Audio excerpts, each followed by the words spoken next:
Starting. Hello, welcome to the first Everything Core Interviews recorded interview.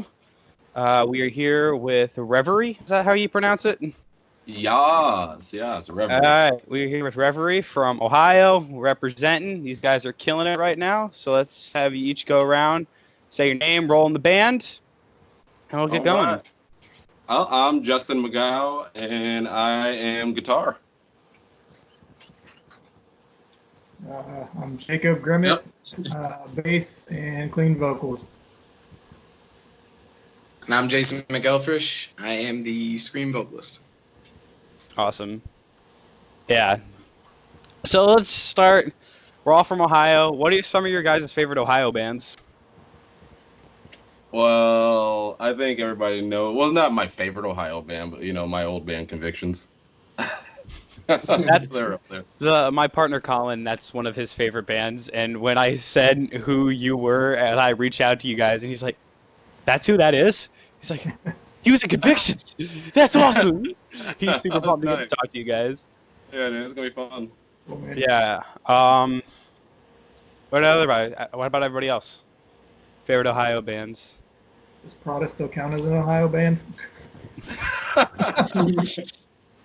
I feel like they do. Yeah. I'd say mine's either Beartooth or The Plot in You. Man, dude, Plot is super good. Yeah. Honestly, everyone actually likes to from, hate on their last album. I like it. They're from my hometown. That's awesome. Yeah, man, it's cool. Yeah, they're everyone likes to hate on their last album. I still dig it. I think it's Dude, cool. it was good because it's super different, man. Like it's not like like the old Plot where like it's super like beat down and Yeah, I like old Plot, but new Plot, I'm liking it. I'm digging it. There's plenty of great melody because he's just an awesome vocalist. He's so good. Like he's like his Yeah. brain and just like the way he works, it's ridiculous. His voice is awesome. I love his writing. You can tell that man has seen some stuff. Dude, for real. Like Yep. oh my gosh. Another band definitely shout out. Oh, I'm not wearing my Miss Masher. I thought I was wearing my Miss Masher. Oh, dude. Miss May I? Miss May I? Definitely. Oh, also too. I feel like Jacob will remember the band's name, but that one guy who was in that one band, but they broke up and they have a new band now. Beartooth and Attack Attack. No, it's some of our buddies in Columbus. You know what I'm talking about? Oh, yeah. It was Wait for the Day. Was Wait for the Day. Now their guitarist is like doing like another thing. I'm trying to go through all the bands I can think of. There- I can't remember. Like it's this new thing. I'll look it up during the interview at some point. But like it rips. Like it reminds me a lot of Invent Animate. Oh, that's cool. They've been dropping some cool stuff too. Man, dude. Yeah. Some smaller ones are a band called Nine Shrines. They're killing it. Oh yeah.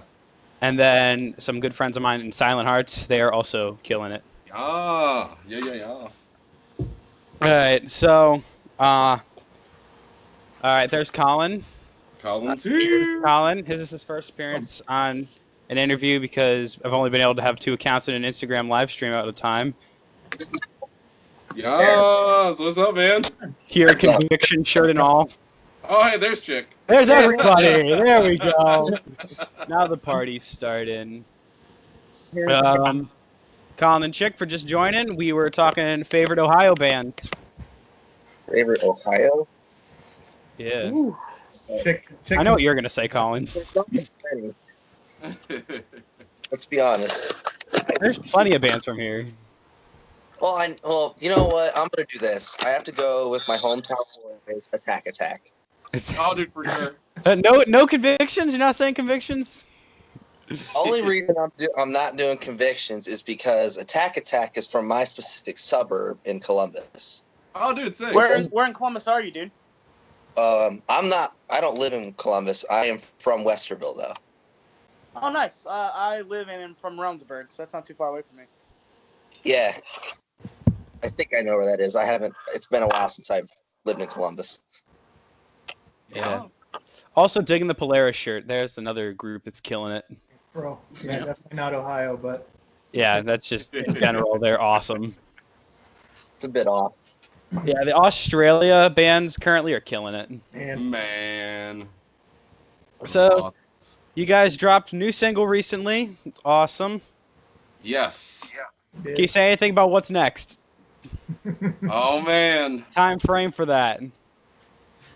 Well, we fingers crossed. We're pushing for a midsummer release for our full length record. Awesome. But you know, with everything going on, COVID stuff, it's just it's kind of hard like to make like a really great game plan with it because you know no shows are going on right now. Can't really push Yeah, it like that. But Yeah.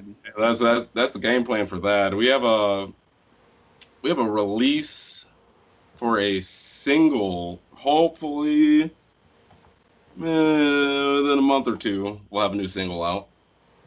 That's awesome. Yeah, I'm definitely looking forward to that because I was really digging the last one, and I was digging the EP you guys dropped.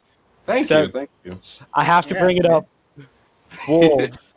You hyped me up. I was ready. Everything broke. Call out here. I'm like, let's go. We're not going. Oh man. Why we now go? Why we no go? Oh man. I feel like it was just like such an early state for Reverie at that point in time. And you know, we were like searching for our sound. And I think during that search, I think a breakdown just kind of faded. You missed an opportunity there, guys. I was like, that's the best pre-breakdown I've ever heard that doesn't result in a breakdown. we agree if it makes you feel better. Yeah, man. I was just sitting, I was like chilling, listening to you guys before the stream. I'm like, all right, refresh myself on some of the music. I listened to it before. I'm like, I refresh myself before I go talk to him. And I heard that track, and I was like, oh yeah, this is the one that's building. It's building. Let's go. Oh, no go. No go. I was so sad, but that track's still killer. It was fun writing The Prodigal. Like it was definitely an interesting experience, but overall, like it was fun. If I could like name like a favorite song off of The Prodigal, I would say it would be between like Misery and like Smoke Signals. Yeah, both very good tracks. Yeah. All right. Also, one thing I want to mention off that EP, dude, vocals on point, killing it. Hey, thank you. I heard that. I'm like, he knows what's up. Oh man. It is a good Yeah, who would time. you say your biggest inspirations as far as screaming goes? To be honest, lately I've been listening to a lot of like Architect. Hey, So I draw a lot of inspiration from those guys. I and definitely obviously, heard like, that. coming up, yeah. And obviously, like coming up, one of my favorite bands was Dance Gavin Dance, so I've always been big on like, man. What'd you think of the new album? What'd you think of the new Dance Gavin Dance album? Oh, I loved it. It's it's crisp. It's beautiful. It's so good. Even the Spanish song, I dug it so hard. Yeah, that was awesome. Awesome album. Definitely one of my favorites that's come out this year so far.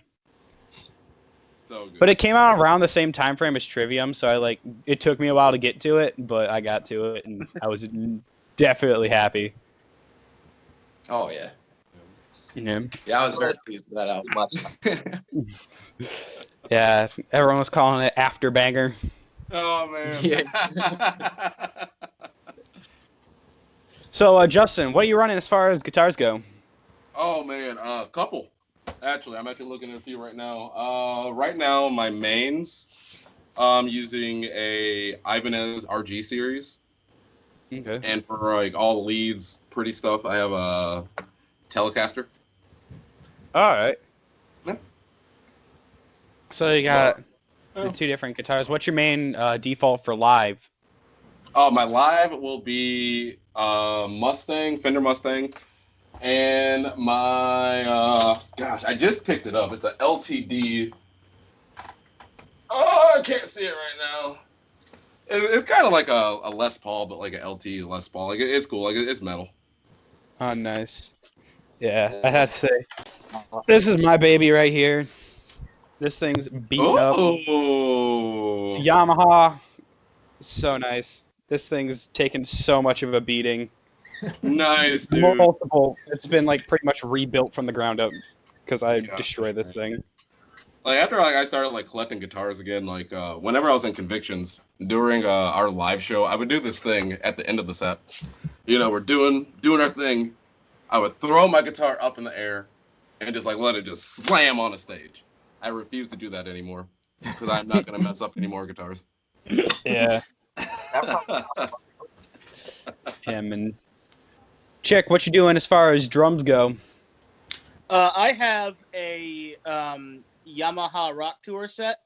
Nice. Has a giant freaking 22-inch bass drum that just like gets you right in the bones when you kick it.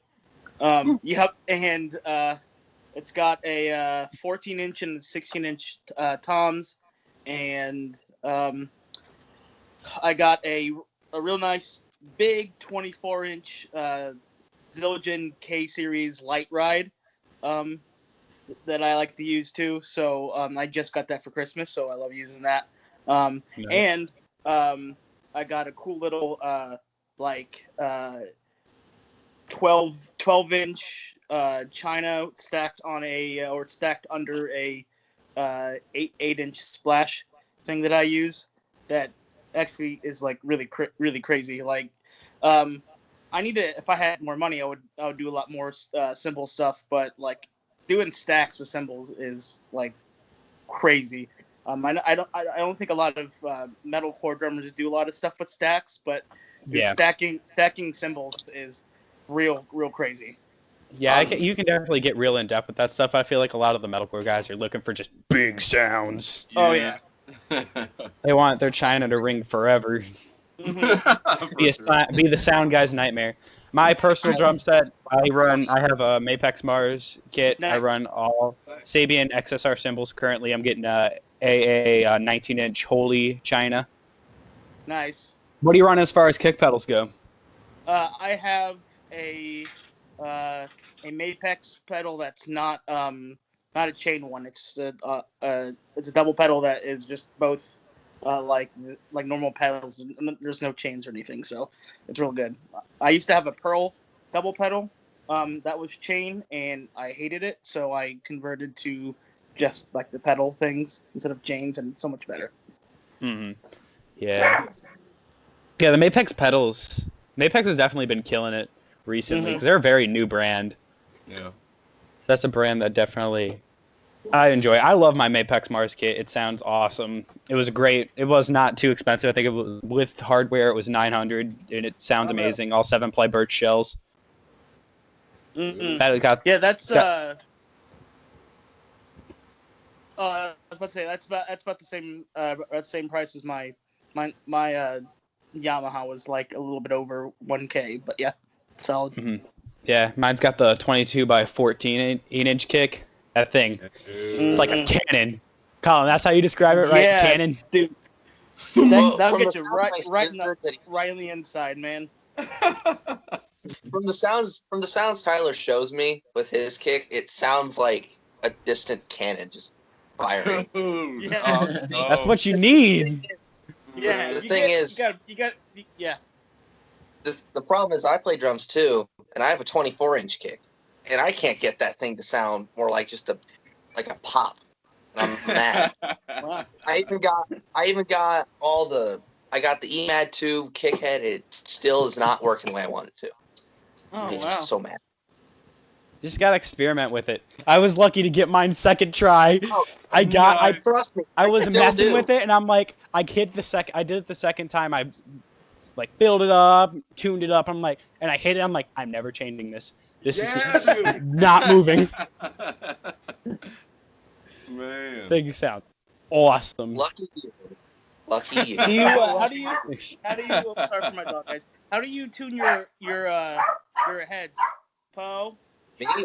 I tend to run my I have have my kit in general tuned pretty low. yeah. That's just you. Yeah, I have it tuned pretty low, but I have my snare like nice mid, and of course you just crank the resonant. Yeah, dude. Right. Yeah, I typically have my tuning pretty. My head's tuned pretty loose. Not like super loose, but so it's not like super ringy and You weird run moon sounding. gels? No, run the moon gel? I do rings. That's what Colin does. I run moon gels. Every drum that's not a kick has an O-ring on it. Yeah. I used to do moon gels and I used rings one time, and I found that they worked a lot better than moon gels for the sound I wanted. What we running as far as basses go? No, bass players don't get much love. What you running? Super, super simple. So it's just a 100-watt head, Ampeg going into an 8x12. So it's super simple, 2 cables, nothing fancy. Sometimes simple's the best. Yeah, I used the Less things to go wrong. Yeah, that's for sure.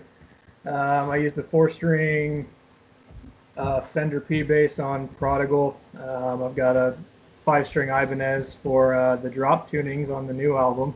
Ooh. Get me excited. Low tunings.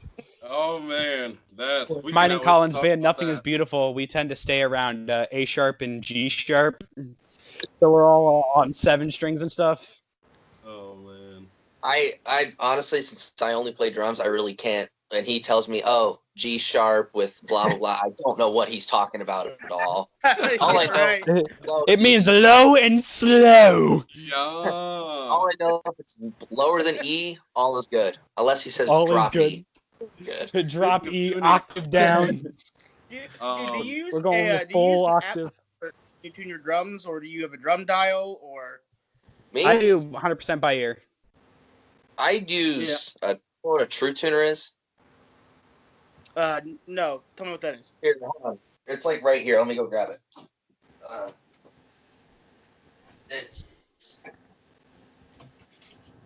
It's a device like this. You see it? It's got a bunch of holes in it. You put a bunch of keys. I've seen ads about on that. Yeah, tell me how that works. Like you get. Hold on. You get a bag with a bunch of keys that are shaped like this, and when you put them on each lug, you have to make sure they're all pointing one direction, and then they fit in like this, and then you rotate it like this to loosen it. Take the head off, or take the rim off. Put the head on. Put a new head on. Then you tighten it back up to a point where you like it, tightness and stuff. Hit it, and then.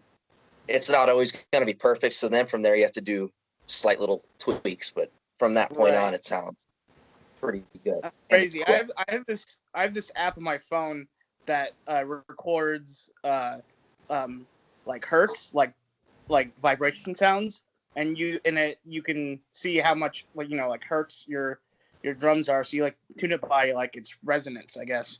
And that's cool for me. Yeah. Yeah, I just kind of did it by ear. I hit it till it sounded good. Sometimes it's the best way to do it. Just hit it till it sounds good. But no, how you guys are speaking of tunings though. Most of our songs for this new record are in A.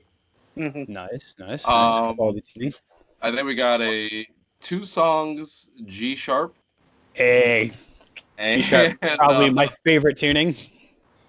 We have I mean, like, should we let them know, or should we still keep that a secret? What do you guys think? How low are you going?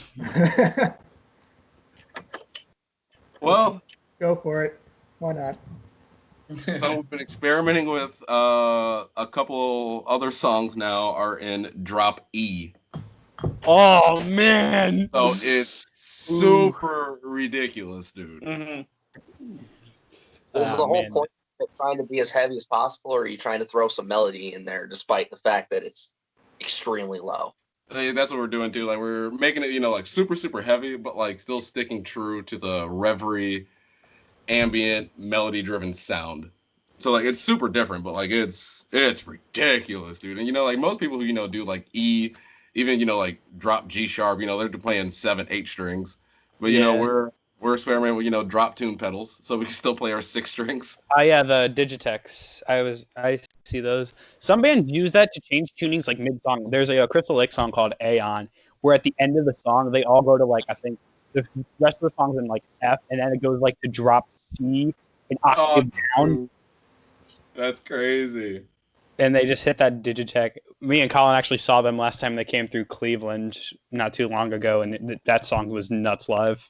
Oh my gosh, About man. died in the pit, dude. You about died that entire night. I every show, dude. That's how it If you should don't be, always man. die, did you really have fun? Yeah, I had fun. You act like, If you don't almost die in the pit, is the show worth it?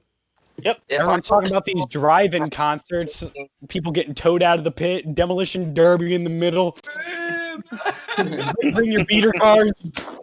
Oh my gosh. I don't I walk want out to of a see a circle pit's a little racetrack in the middle. Where's your circle pit? Oh man. Too good. You guys have any crazy pit stories you want to share? Oh man. I could share like my first pit story. Like my All I was probably like 14, 15. And it was my first time seeing Bullet for My Valentine years and years and years ago. Before they like, went pop? Yeah, dude. Like this Long is before. like, you know, like the tears don't fall era. You know what I mean? That's peak Bullet for My Valentine. And like I've never seen a pit before because this is one of my first shows, and like I've never been into it. And like everybody's going crazy. I was like, man, I gotta be a part of this. So like young me, I'm like, screw it, I'm just gonna run in there. And as I'm running in, somebody just with their fists is just going across. Hits me in my eye. And I'm it one of those, like- out, dude. Is it one of those like slow motion like? And I'm like, look at my eyeball, like my eyeball's bleeding. And I'm just like, what is going on? This is so cool. This is so cool. I'm in so much pain. It's so cool. Having fun. Yeah, out of the two of us, Colin's the pit monster. I prefer to be just right up front. I'll Yeah, find my way to the front, but I'm just sticking there. dude. The first like real show we ever went to, I basically abandoned him just to mosh the entire time. Yeah, we're like, hey, we're heading upstairs to like the chill area. He's like, I'll just chill here. All right, bud, don't die. Ice 9 kills. Give me a sec. Dude, Oh, yeah. that was fun, but man, I hurt in the morning. I bet you did. Every time I go to a show with you, I'm like, nah, maybe I'll. Oh yeah, I get to hang out with Colin tonight. Oh wait, he's never mind. Not hanging out with Colin tonight. See you when we're done.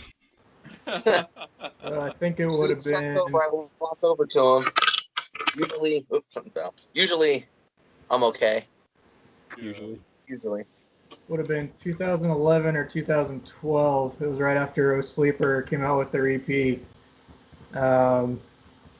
My Blood is Somewhere on Scully's Floor in Columbus. It was like their very first song. They opened with a pitch, and I'm in the pit, and the guy right in front of me gets shoved backwards, and his head cracks right into my face. Ooh. I know it's just pouring blood out. And I'm with two other dudes, and I'm like, well, we're not gonna leave. Like, Hell, we can't leave. I just It just started. I just stood there by the sound guy with ice on my nose, waiting for the show to be over so I could go to the hospital and get the rest of the gunk sucked out. I mean, was the show worth it? Oh, absolutely. Don't regret a thing. No. No, man. Yeah. Yeah, I think for me, the first real big pit that I ever really jumped into was that Attack show. Before they got big. Dude, And I know Justin I remembers this. remember this. Was this before Caleb Shoma was a vocalist? Like, is that how far we it are was back? Austin Carlisle, Yeah. dude. Yeah. Oh, wow. Yeah. Way back there. The keyboards. Yeah, so I jumped into it. And I mean, it's a really good positive story. You know, I'm in there, I'm having a fun time, bumping into people, getting thrown all over the place. I ended up on my back. I felt terrified in that moment, like, oh God, they're gonna stomp me out. You know, this big guy, biggest guy I've ever seen in a pit, you know, comes up to me, grabs me, picks me back up. He goes, "Get out of here if you can't handle it," you know. But in that moment, I had also lost my glasses, and I ended up saying, you know what, F it, I'm gonna just jump back in. So I jumped back into the pit, Had a great time the rest of the night. And then when it was time to go home, I was panicking just a little bit. Like, oh, yeah, my mom's got to kick my butt for losing my glasses, man. But it was well at my house, right? well. And like his mom, like get him from my house. She was mad, dude. She was so mad. Jason, Yeah. you lost your glasses. Did you actually tell them what you were doing, or did you just like, oh, they fell off? Well, she knew that I was going to a concert, so she knew roughly. I just said, oh, yeah, I got knocked down. And she was like, how did you get knocked down? I was like, oh, I don't know, Mom, you know? I don't know, Mom. It was crowded couldn't in tell there. you. People were pushing, you know? Swift gust of wind. Yeah. That's the last show me and Colin went to. It was like the night Ohio started to shut down. It was Fit for a King, Chelsea Grin, Crystal Lake, and Alpha Wolf. Oh, The so pit for jealous. Alpha Wolf and It Chelsea was Grin the was day. literally a hallway for this giant 6'5" guy just to pace, and no one wanted to mosh with him because he was huge. Oh my god. And then Chelsea Grin hit, and how do you not mosh to Chelsea Grin? Man, Dude, dude. they played Kruka Banger. They Oh, played God. old song. Nice. That no one recognized because honestly, there's like they were just hype men. They weren't like that great live. They were just hype men. Oh my gosh. Nice. Dude, when Fit for a King came, though, let's Everyone just was say, going. Man. let's just Everyone say knew I- it was in there. Man, Fit for a King though, I'm really hype on them, but like their last record and the single that they came out with, man, like I don't know if it's for me. I don't know. Oh man, their last record is say that possibly to a in my parent, top right? 5 albums of all time. Really? Yes, I love that album with all my heart. I know every song by heart. Oh man. Like, He I has just feel like now they're that, going like, towards 30-second long scream at the end of Backbreaker. That's so brutal. He does perfectly live every single time. Alright, gutturals Oh, man. best. Yeah, that man live, for vocal nerds, watching that man live is nuts. Oh yeah, dude, Ryan Kirby, he's super good. Like he's sick. He knows what he's doing. He knows what's up. Yeah. And it's just like craziest thing too, because like when he's not on stage, man, he's just like this nice like teddy bear guy. He's just And he's so nice. small. I'm like, how does that sound come out of that? I actually have met Ryan Kirby. I met him the first time I saw him. And he is the chillest guy ever. He's so For real nice. though, dude, man. He's I so... ordered an American metalcore hoodie off their website, and there was a bunch of issues with shipping, and I just messaged him directly through Instagram, like, he's not going to respond to this, but worth a try. He responded to me, he's like, hey, we're going to get you your hoodie. Week later, I had my hoodie. Nice. Such a cool dude. I cannot say enough good things about him. And as a vocalist, he's insane. At that same show, I met Kirby too. First off, I gotta say his forehead is huge. Yeah, Yeah, dude, for real though. land an airplane there. and then I found out, like, oh, you're signing autographs. Crap, I gotta find something to autograph. Just so you know, I just bought a Fit for a King CD. I literally just bought it. But then I'm like, you know what? That CD's black. I'm wearing a white Silent Planet shirt. How about you sign my Silent Planet shirt? And He has a Ryan Kirby signature on a Silent Planet shirt. And literally 5 minutes after we walked off, Tuck came, the bass player.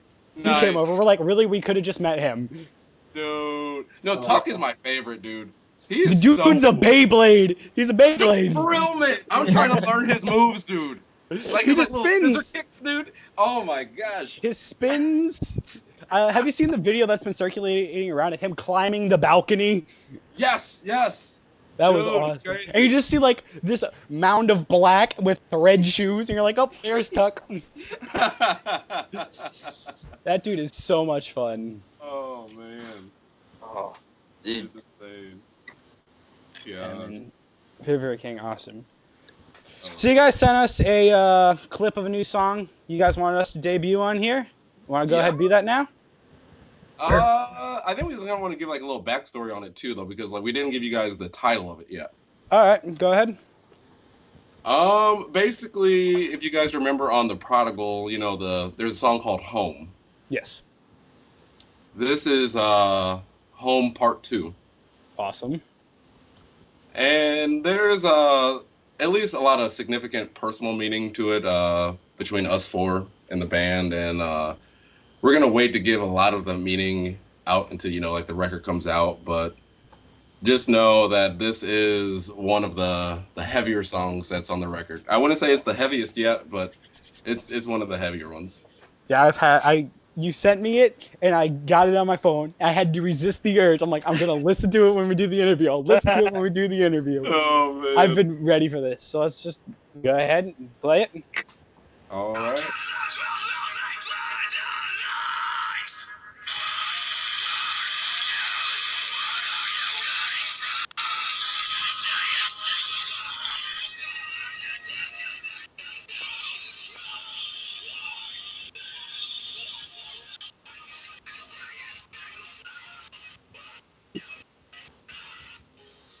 Now that's all that you guys get so far. Oh man!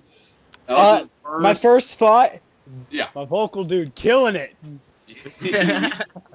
Are you self-taught screams, or did you go to somebody, or how'd you get there?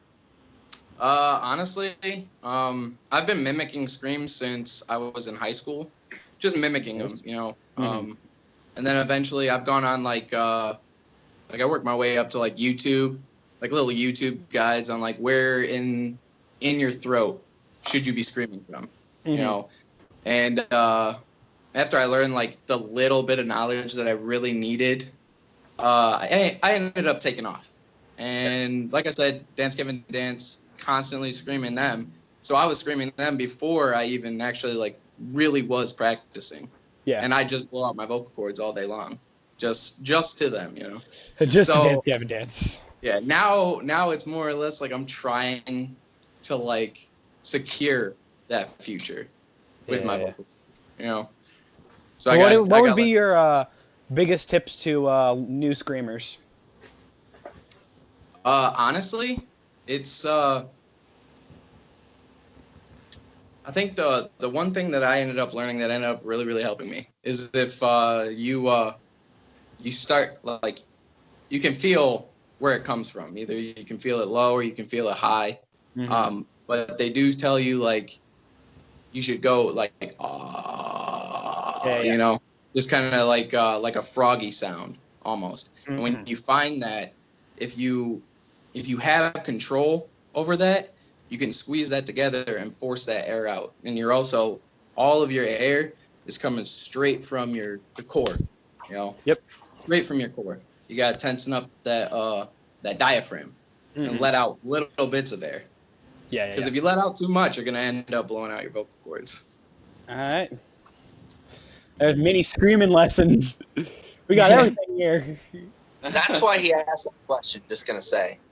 He wanted Currently, Nothing As Beautiful's lineup just got changed. We added Colin on drums. I was the original drummer, and I'm moving to vocals. So I've been really polishing up, trying to learn screams the right way. Because I've been doing what you do and mimicking screams and just hurting myself. So I've been really trying to do it right. Nice. Nice. Yeah, most. It takes a lot of practice, especially when you're like just trying to find that sweet spot inside your throat. Right now, all the time in the world, because DeWine just gave us another 29 days quarantine. That's what I'm saying, man. Yeah, like in my quarantine, I started Nothing Is Beautiful, wrote a bunch for them, and then started this page, started working on screaming, hammered home on drums. I've been doing all kinds of stuff just to keep myself occupied. I don't know what I'm going to do when everything starts back up and I actually have responsibilities and stuff. Dude, because while writing his stuff, he'd message me like, "Yo, I got a song written." He'd send me the demo, it's just a garage band MIDI track. It sounds terrible, but I listened to it. I'm trying to imagine what it really sounds. I'm like, okay, that's cool. And then he'd message me like, "All right, at 8 o'clock, you're gonna call me and we're gonna write lyrics." Yep, and then we just sit there. We actually have one planned later today. Nice. I forgot we were doing that today. Yep. Dude, it became so consistent. And said now it's not. Now you have to be here because you're official drummer. Yeah. Before he was just a good friend helping out. Now he's like, all right, now you got to be here, bud. Yeah, it's so funny because we do that same thing too. Because like Jason and I, we are like the closest distance wise, but Jason and I are like near the Toledo area. You know, we got Chick and Jacob, they're Columbus area. So like writing wise, it's just like a constant, you know, recording something, you know, in our recording programs, sending it to one another. Everybody's like, oh, we can do this, or we can do that, or we can do this, and I'm like trying to make it great, like in that moment. And I So feel like same thing, man. We with know what you modern guys. technology, it is so much easier to get ideas across because pretty much anyone can at least get some form of recording done at home. Oh yeah, And like, there's free apps out there that you can get recording done. You can MIDI drums and stuff, yeah, dude. and you can just get your point across, which I think is the beauty of modern technology. Exactly. And it's really impacted the music industry, where, especially with social media and stuff, more bands have been able to get big, more bands have been able to get their message out there, which I think is so amazing. Man, dude, social media is not what it was like whenever I first started doing bands. Like, it was literally, okay, I'm not gonna say it was this easy, but it's as easy as like, you know, making a post, hey, we're a band, we put this out, listen to it. You know, people are hooked on it. Used to be like that. Now, you know, there's like these weird algorithms on Facebook and Instagram to where you have to be so strategic with what you post, when you post it, the time you post it, or no one's ever gonna see it. Yeah, it's crazy. Oh my gosh. Yeah, there's so much on that. It's been nuts. But, you know, I just think it's great that bands can get what they want out there. Of course. And it's allowed for so much creativity. Yeah. And now, like, there's more metalcore bands than I can even, like, Man. I don't even know, like, a quarter of them. And I have, like, I'm just going to plug our playlist, the Core Archives on Spotify. Yep. Everything Core Reviews has pretty much every metalcore band I could possibly think of. I add more every day. It's like 41 hours and like two songs a band. And I'm still like not even scratching the surface of the amount of bands. I'm looking it up right now, dude. What is it called? The Core Archives from Everything Core Interviews. When he first showed that to me like a couple weeks ago, I think it was at like maybe 11 hours. Yeah, then I got a bunch of time and I just went ham on finding bands. Wow. Dude, it's so long. I'm into it, man. You guys got to follow around here. Yeah, if you ever need new music, it's right there, man. Right there. And it's there. Nice. Yeah, man. right there. And that's kind of what I started that playlist forever ago of just my music I listened to, and that led to the creation of this page because I wanted to give these bands a platform because I was seeing like, man, this is a really great band. They're only getting like 1,000 plays. What? So, like, I want to give a platform to these smaller bands to grow. Oh, everything kind of froze. You guys still there? Yep. Yeah. I'm still here. Okay, yeah. There you go. Everybody's back now. Okay. Colin, this has been quite a bit of me talking. You have anything you want to ask these guys? No, not really. If I would have piped up, you basically asked the question. I'll be honest. Dude, you've already. This is my first time doing it. You've done this like 5 times now, so basically you're on it, and I'm the one who's learning. Yeah, I'm still figuring all this out. I was trying to figure out this all recording thing, but we got it all situated. Nice. We were able to get these up for longer and stuff. Hey, you guys have anything else you want to add? Just people just be looking out for a brand new full-length record from us, you know, midsummer this summer. And, you know, a couple music videos, things like that. Just be on the lookout because we have a lot planned. Yep. All right. Thanks for coming, guys. It was a massive pleasure. Thank you. Tomorrow night we have a live stream on Instagram with the band Atlas at 10 p.m. Eastern. So tune into that. Oh, we'll be there, dude. All right. It's awesome talking to you guys. All right, man. Definitely. It's been fun. I'll talk to you guys I'll later. do another one when the album drops. Yeah. Yeah. I'll talk to you guys later. Later. Bye.